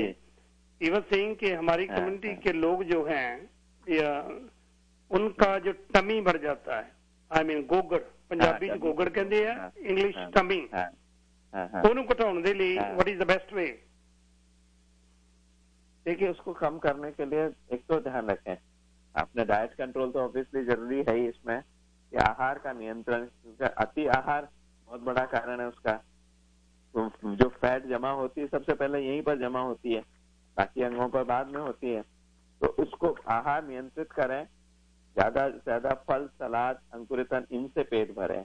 चिकनाई, तली चीजें, मीठा, इनका प्रयोग यथासंभव कम करें। दूसरा, नियमित व्यायाम, योगाभ्यास, जैसे सूर्य नमस्कार है, आगे पीछे बेंड करते हैं, उससे आपकी जो फैट है वो डिजोल्व होती है। साइड बेंडिंग करते हैं, साइड के जैसे त्रिकोणासन करते हैं। तो मतलब ये कुछ अभ्यास जो इसकी चर्बी को कम करने वाले हैं वो नियमित रूप से करें। एक नियम बना लें कि जिस दिन योग नहीं उस दिन भोजन नहीं। अगर ये एक नियम बना लें तो आधी से ज्यादा समस्याओं का समाधान हो जाएगा। और दूसरा, थोड़ा सा रात का खाना बंद करें। जो देर रात्रि से खाते हैं वो उसका भी असर बहुत ज्यादा होता है हमारे पेट की चर्बी बढ़ाने में। तो उसका थोड़ा ध्यान रखें कि हम कोशिश करें मतलब जितना जल्दी हो सके डिनर अपना जल्दी हो जाए। इंटरमिटेंट फास्टिंग, 16 घंटे की अगर फास्टिंग कर सकते हैं, मतलब रात को ना खाएं 16 घंटे तक, जैसे शाम को 5 बजे आपका डिनर हो गया, सुबह 9 बजे आप नाश्ता ले रहे हैं, तो 16 घंटे का हो गया। एटलीस्ट वो हम करने का प्रयास करें। फिर थोड़ा सा इसमें जो और एक्टिविटीज जो मदद कर सकती हैं, जैसे पेट की सूती ऊनी लपेट, गीला सूती कपड़ा पेट के चारों तरफ कसकर निचोड़कर लपेटें, ऊपर ऊनी शॉल सूखा लपेटें। पट्टियां बनी हुई आती है नेचुरोपैथी हॉस्पिटल्स में, तो वो सूखा लपेट के 1 घंटा रखें, तो वो भी उस फैट को डिसॉल्व करने में मदद करता है, वो कमी को कम करने में मदद करता है। उल्टा चलते हैं, बैकवर्ड वॉकिंग, हमारी ज्यादा कैलोरीज बर्न होती है और वो भी पेट की फैट को कम करने में मदद करता है। आधा घंटा रोज उल्टा चलें, ऐसी जगह जहाँ गिरने का खतरा न हो, बार बार पीछे मुड़कर देखने की जरूरत न हो। अपने कमरे में 10 फीट की जगह में पॉइंट ए से पॉइंट बी तक गए उल्टे, घूम के पॉइंट बी से पॉइंट ए तक उल्टे आए। ऐसे कमरे में भी अपने जैसे टीवी देखते हैं तो टीवी देखने के समय का सदुपयोग कर लें उल्टा चलने में, तो उससे भी आपकी पेट की फैट कम होगी और उसमें मदद मिलेगी। और साथ में कपाल भाती प्राणायाम, बाह्य प्राणायाम, ये भी आपकी पेट की फैट को डिसॉल्व करने में मदद करेगा। तो इन सब का प्रयोग करके हम पेट की फैट को ठीक करने का काम कर सकते।